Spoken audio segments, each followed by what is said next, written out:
Bismillahirrahmanirrahim. Assalamu alaikum. Dear students, today I'm going to teach you glycolysis chapter number 11 and also lecture number 11.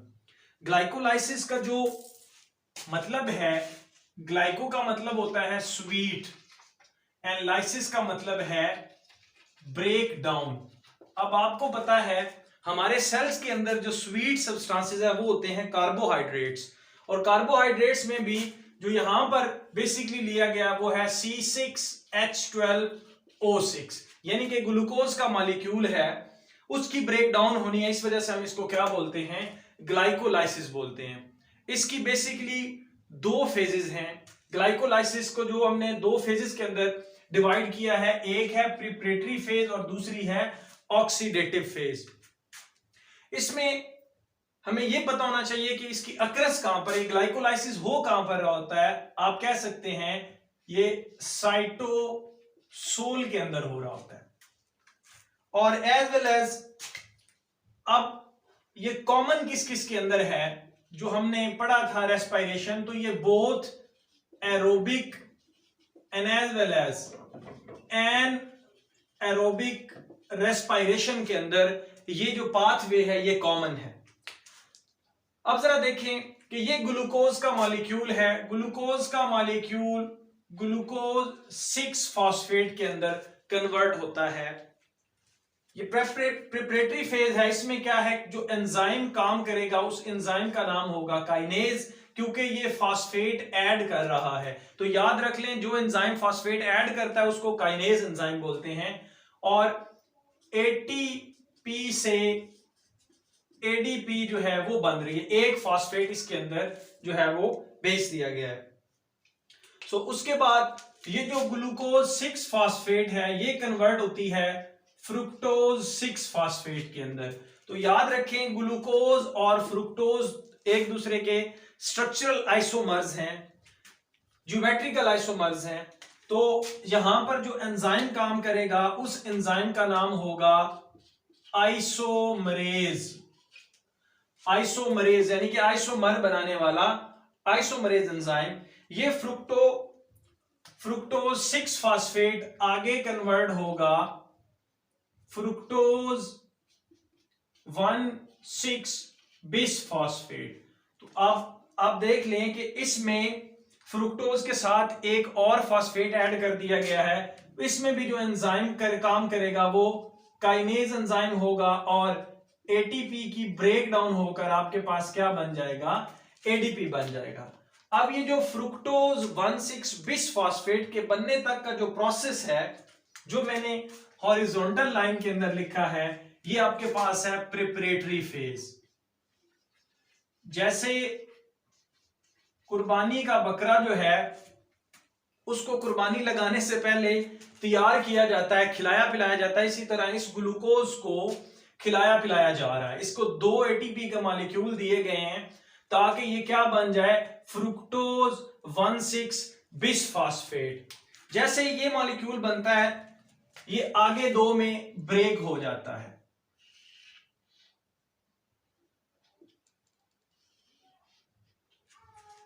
अब जो इसको break करता है इसको बोलते हैं एल्डोलेज। जो एंजाइम है इसका नाम है एल्डोलेज, यानी कि कार्बोहाइड्रेट्स को तोड़ने वाला।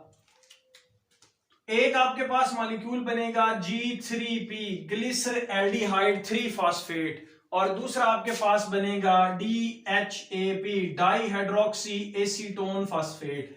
याद रख लें, एक फॉस्फेट इसके पास आ गई है, एक फॉस्फेट इसके पास आ गई है। इसमें टोटल कार्बन थी 6, तो 3 कार्बन वाला कंपाउंड इधर आ गया और 3 कार्बन वाला कंपाउंड। ये कार्बन वाले 2 कंपाउंड हमने ऑलरेडी चैप्टर नंबर 2 के अंदर पढ़े हैं। ये दोनों ट्राइओसिस हैं। ये DAP dihydroxy acetone phosphate keto sugar है, और वहां पर आपने ग्लिसरएल्डिहाइड 3 फॉस्फेट जो पढ़ी थी वो एल्डो शुगर थी।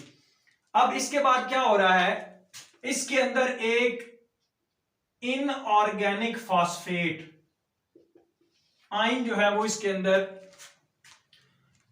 इनऑर्गेनिक फॉस्फेट का पूरा जो ग्रुप है वो इसके अंदर ऐड कर दिया जाता है। एज वेल एज यहां पर क्या होता है, NAD nicotinamide dinucleotide coenzyme, इससे NADH2 बनता है। तो एक एनर्जी कंटेनिंग कंपाउंड बन रहा है यहां पर, हाई एनर्जी कंपाउंड है NADH2। तो एक फास्फेट भी ऐड हो रहा है, एज वेल एज इसमें से हाइड्रोजन भी रिमूव हो रही है। तो यहां पर पॉजिटिव चार्ज है, पॉजिटिव चार्ज भी रिमूव हो रहा है। तो आप देखें loss of electron as well as loss of hydrogen, ये चीज क्या कहलाती है? ऑक्सीडेशन कहलाती है। तो ये दोनों स्टेप इसके अंदर हो रहे हैं। अब यहां पर ऑक्सीडेशन हो रही है तो हम इसको इस वजह से बोलते हैं, ये कौन सी फेज है? ये ऑक्सीडेटिव फेज है। इससे क्या बनेगा? अब एल्डिहाइड की अगर ऑक्सीडेशन की जाए तो क्या बनेगा? कार्बोक्सिलिक एसिड बनेगा।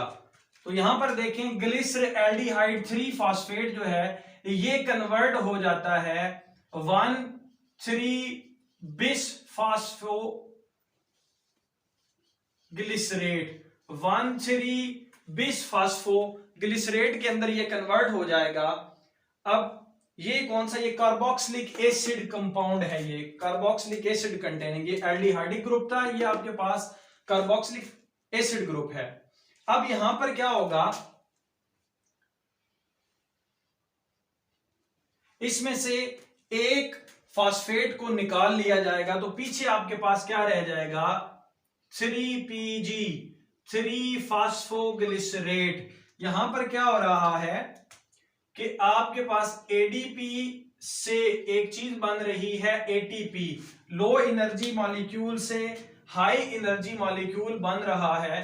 तो 1,3-BPG में से एक फास्फेट निकाल के 3PG में डाल दिया गया है। तो इसको आप क्या बोलते हैं? अब यहां पर इसकी क्या हुई है? एक फास्फेट इसमें से निकाल लिया गया, तो ये आपके पास 3PG, 3 फास्फोग्लिसरेट बन गया है। उसके बाद ये 3 फास्फोग्लिसरेट जो है इसके अंदर एंजाइम जो काम करेगा वो होगा म्यूटेज एंजाइम। तो ये क्या बन जाएगा? 2PG, 2 फास्फोग्लिसरेट, 2PG बन जाएगा, 2 फास्फोग्लिसरेट बन जाएगा। अब ये 2 फास्फोग्लिसरेट में से एक वाटर का मॉलिक्यूल निकाल लिया जाएगा। वाटर का मॉलिक्यूल निकाल लिया गया, इसके अंदर से H2O माइनस हो गया, और जो एंजाइम यहां पर काम करेगा वो होगा एनोलेज। एनोलेज का मतलब ये एंजाइम डबल बॉन्ड बनवाता है।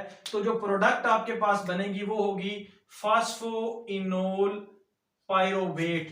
पेप आपके पास बन जाएगा, फास्फोइनोल पायरोवेट बन जाएगा। इससे जो नेक्स्ट प्रोसेस होगा वो आपके पास होगा क्या? कि ये जो फास्फोइनोल पायरोवेट है, फास्फोइनोल पायरोवेट में से ATP का मॉलिक्यूल ADP से दोबारा क्या बनेगी? ATP बनेगी, यानी कि लो एनर्जी से हाई एनर्जी मॉलिक्यूल बनेगा, और ये किस में कन्वर्ट हो जाएगा? पायरोवेट के अंदर। तो देखें पायरोवेट कितने कार्बन वाला है? 3 कार्बन वाला है, 3 कार्बन वाला कंपाउंड है। इसी तरह से यहां पर टोटल कितने थे? 6 कार्बन वाले थे कंपाउंड, जिसको ग्लूकोज बोलते हैं। इससे 2-3 कार्बन वाले पायरोवेट या पायरोविक एसिड जो है वो बन रहे हैं। इसको आप, इस पूरे के पूरे साइकिल को आप क्या बोलते हैं? ग्लाइकोलाइसिस बोलते हैं। इसी तरह से सिमिलरली जैसे वहां पर हो रहा था, मैं इसको ऐसे शो करूंगा थोड़ा सा ताकि समझ आ जाए।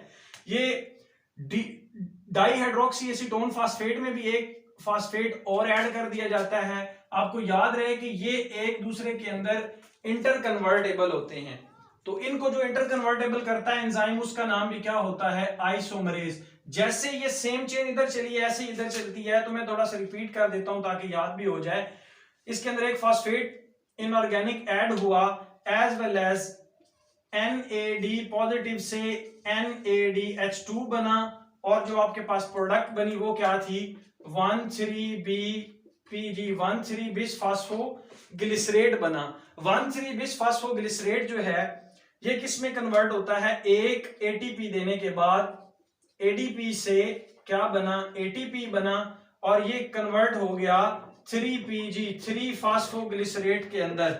3 फास्फोग्लिसरेट जो है इसके अंदर म्यूटेज एंजाइम काम करेगा तो ये किस में चला जाएगा 2PG 2 फास्फोग्लिसरेट। एंजाइम का नाम क्या है म्यूटेज। 2 फास्फोग्लिसरेट में जो एंजाइम वर्क करेगा उस एंजाइम का नाम क्या है एनोलेज। एज वेल एज इसमें से H2O वाटर रिमूव होगा तो ये क्या बन जाएगा फास्फोइनोल पायरोवेट बन जाएगा। और फास्फोइनोल पायरोवेट में से एटीपी की फॉर्मेशन होगी। एडीपी से एटीपी बनेगा तो ये चीज क्या कहलाएगी पायरोवेट। तो आप देख सकते हैं 3 कार्बन वाला एक कंपाउंड ये है और दूसरा 3 कार्बन वाला कंपाउंड ये है। 3 ये 6 और रिएक्शन में आने वाला भी जो है वो कार्बन कितनी वाला होता है 6 वाला। बट इसमें से हमें गेन क्या हो रहा है तो वो आप देखें यहां पर हमारा एक एटीपी यूटिलाइज हो गया। एक यहां पर एटीपी यूटिलाइज हो गया बट उसके रिजल्ट में हमें एटीपी कितने मिल रहे हैं हमें मिल रहे हैं 4। एक ये दूसरा ये 2 हो गए। एक ये और दूसरा ये 2 और 2 4। तो एटीपी आपके पास कितने बने टोटल वो आपके पास हो गया 4। उसमें से जो यूज हो गए वो कितने थे 2। तो टोटल नेट आपके पास कितने एटीपी बने 2। एज वेल एज आप कहते हैं NADH2 आपके पास कितने बनते हैं एक इधर बन गया और एक इधर। तो आप कहते हैं NADH2 भी आपके पास कितने बने हैं तो 2 बने हैं। तो आप कहते हैं नेट गेन ऑफ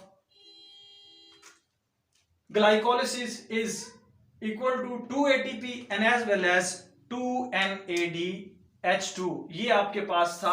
अच्छा तो डियर स्टूडेंट्स एक इंपॉर्टेंट बात जो है वो रह गई है वो ये है कि ये देखें ये ग्लूकोज से ग्लूकोज 6 फास्फेट बना। सपोज ये 6 कार्बन्स हैं इसकी एक साइड पर ये क्या था ग्लूकोज 6 फास्फेट यानी कि कार्बन नंबर 6 पर इसकी जो है वो फास्फेट आयन जो है मौजूद है फास्फेट ग्रुप जो है वो मौजूद है। इसी तरह जब इसके अंदर एक फास्फेट ऐड हुआ तो ये देखें ये भी 6 कार्बन्स हैं बट एक फास्फेट इधर है और एक फास्फेट इधर है तो ये आपके पास बिस फास्फेट आता है। अगर ये दोनों फास्फेट एक ही कार्बन के ऊपर होते तो देन आपके पास ये बाई फास्फेट या डाई फास्फेट होना था।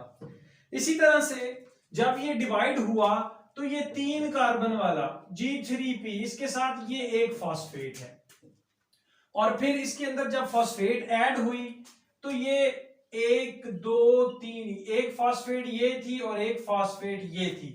तो ये देखें इसमें भी 2 फास्फेट हो गए तो 1,3 बिस फास्फोग्लिसरेट जो है वो आपके पास बनेगा।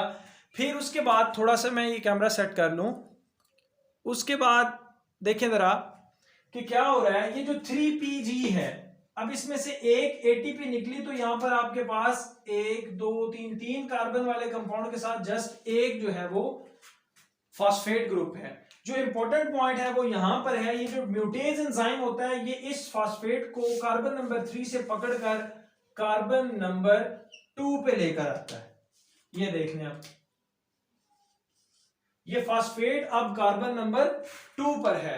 इसी तरह से इसमें से जो है वो नेक्स्ट स्टेप में वाटर रिमूव होता है तो फास्फोइनोल पायरोवेट बनता है और फास्फोइनोल पायरोवेट से दोबारा फिर यही फास्फेट यूटिलाइज करके एटीपी बनाई जाती है और पायरोवेट का जो है मॉलिक्यूल बना दिया जाता है। Thank you dear students.